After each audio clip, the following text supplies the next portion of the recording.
And now, ladies and gentlemen, direct from the little land of Ireland, presenting those rowdy, rollicking Irish rovers.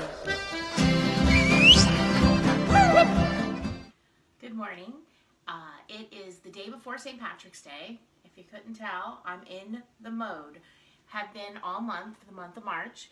And today's very busy. I just took a work break. I've been Zooming since like 7 a.m. And tomorrow I'm going to be out the door at 8:15.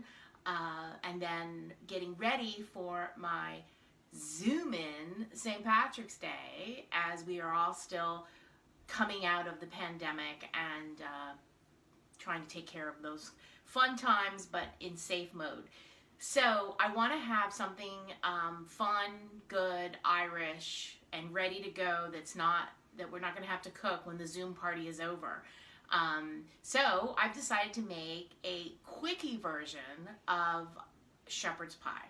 Now, the traditional Irish shepherd's pie has luscious chunks of lamb, but I am going to cheat because, truthfully, shepherd's pie has been Americanized into a ground beef, crumbled beef situation.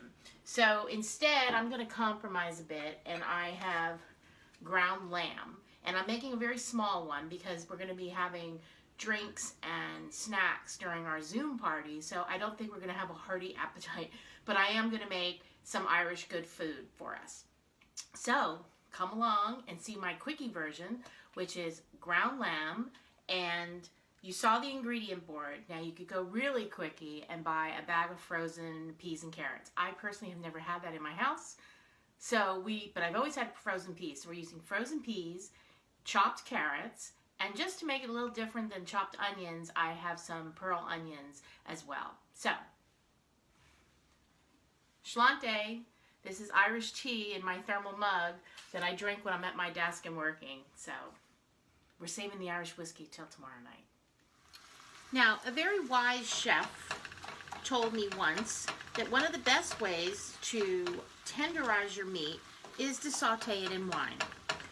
So, I'm Irish, and this is for St. Patrick's Day, so why not we tenderize it with a little Irish whiskey? So this is my lamb that is simmering and getting a little done, and there's some grease here, but I'm still going to put in just a wee bit of our Irish whiskey and let the simmering process continue to help tenderize this meat. Remember, this is the American version and the MoWino speed version of shepherd's pie. Now, using your same pan that you cooked your lamb in, which I've set to the side, I'm now putting in my fresh carrots because they're going to take longer to cook. And I want them to basically tenderize before I put them into the filling with the lamb for the shepherd's pie. If you're using frozen vegetables, you can cook them all at the same time.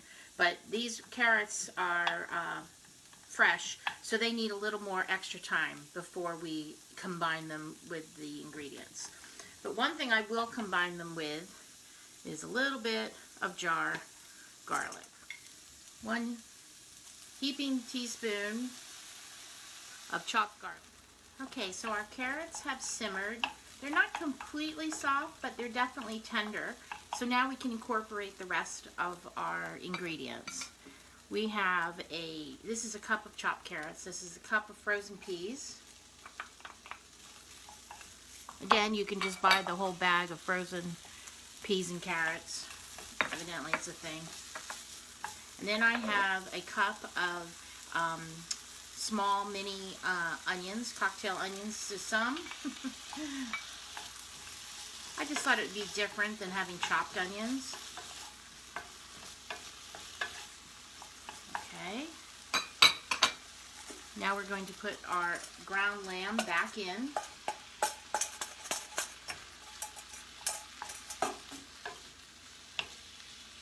Now this is also part of the personal preference. You can add more vegetables, you can have less meat. But I think this is actually a pretty good ratio. It's 1 pound of ground lamb, and 1 cup each of the peas, carrots, and onions. Now to give this some liquid and for our pie ingredients to simmer and get to know each other, so to speak, I have a cup of beef broth, which I'm going to first put in just a part of it. And truthfully, I think I can add, no, you know what? I think it's more important to add some whiskey. So we're now going to have all our vegetables simmering with our Irish whiskey. Okay, the only thing that I haven't done is season this with salt, pepper, or any other spices. So I'm just going to let everything sit here for a while and simmer until they all get to know each other and absorb each other's flavor goodness. Now,